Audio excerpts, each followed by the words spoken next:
এখন করব ছানার বল করে তরকারি। এই যে ছানাটা কাটিয়েছি, এই যে জল রয়েছে, আর এই যে ছানাটা, এর মধ্যে দিয়েছি আমি জিরে, লঙ্কা, এই যে একটু আদা দিচ্ছি। আজকে ছানাটা অল্প তাই কম কম দিচ্ছি। আদা দিলাম, তারপরে দেবো নুন, মিষ্টি।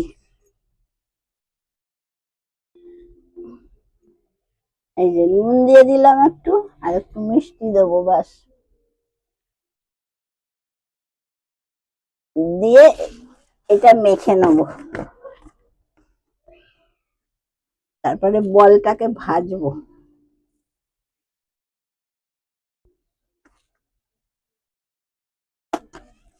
এখন আর কিছু দেবো না, এটাকে মাখবো।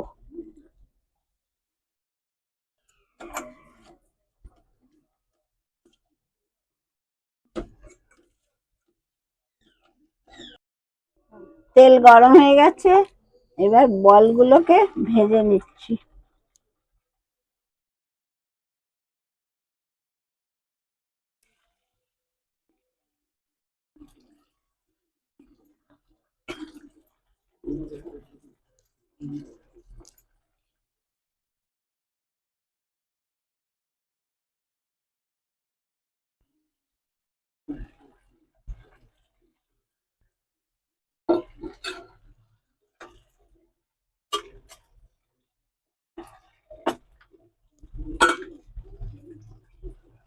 বলগুলোকে ভেজে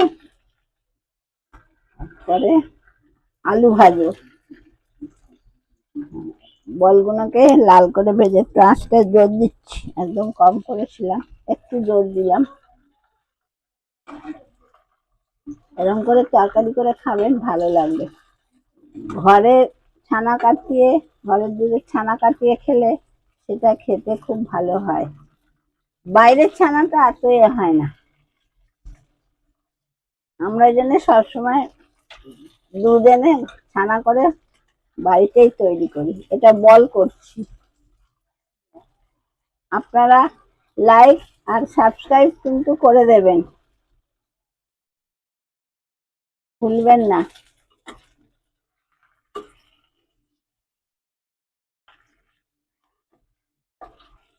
ভাজা হয়ে গেছে, তুলে দিয়েছি। এবার একটু জিরে ফোড়ন দিলাম,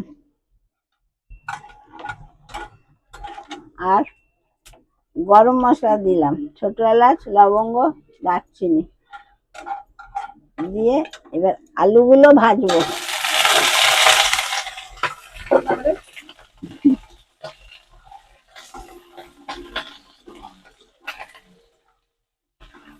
আরে ফাটিস না রে, এলাচগুলো লবঙ্গ গুলো বড় ছিটকায়। এলাচ ফাটিয়ে দিয়েছি, তাও দেখো না। এর মধ্যে একটু হলুদ, একটু নুন দিয়ে দিই, আলু তাড়াতাড়ি ভাজা নরম হয়ে যাবে।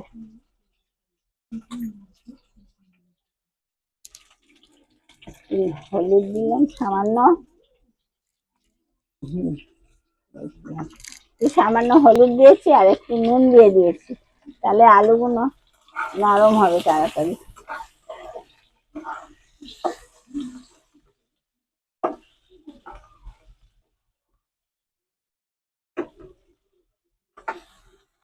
ভাজা হয়ে গেছে, এবার এতে একটু আদা দিলাম,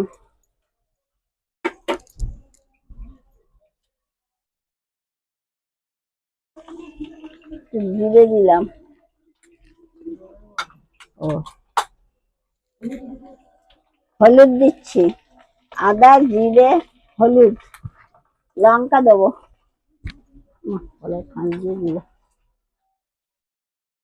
লঙ্কা দিচ্ছি সামান্য।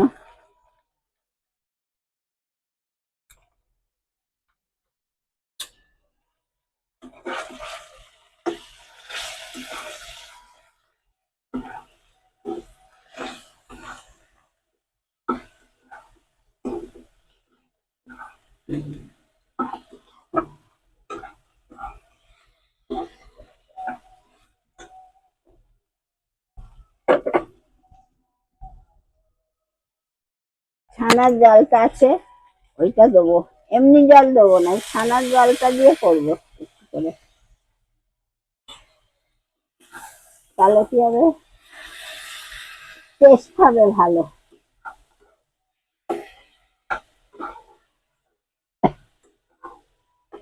নুন দিয়েছি, এবার চিনি দিচ্ছি, চিনিও দিয়ে দিলাম।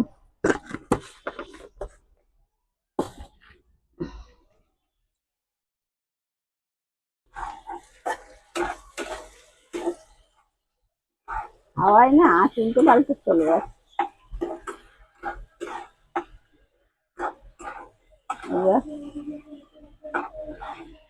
ছানার জলটা দিয়ে দেবো, দিলে আলুটা সেদ্ধ হবে।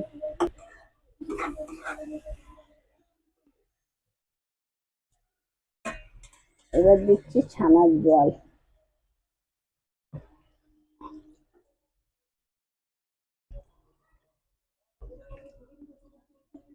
এই জলটা দিয়ে আলুটা সেদ্ধ হবে। ছানাটা পরে দেবো, এখন দেবো না, বলগুলো পরে দেবো।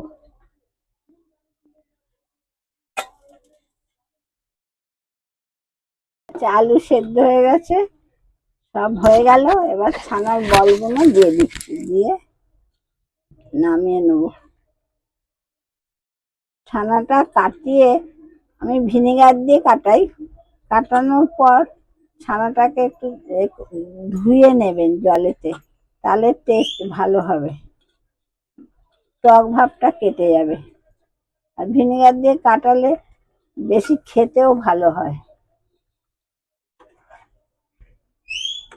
একটু ধুয়ে নেবেন, যখন ভিনেগার দিয়ে কাটাবেন ছানাটা ধুয়ে তারপরে জল নিংড়ে মাখবেন মশলা দিয়ে। এই হয়ে গেল, বলটা দিয়ে এবার ভিজিয়ে রাখলাম। হয়ে গেল ছানার বলের তরকারি।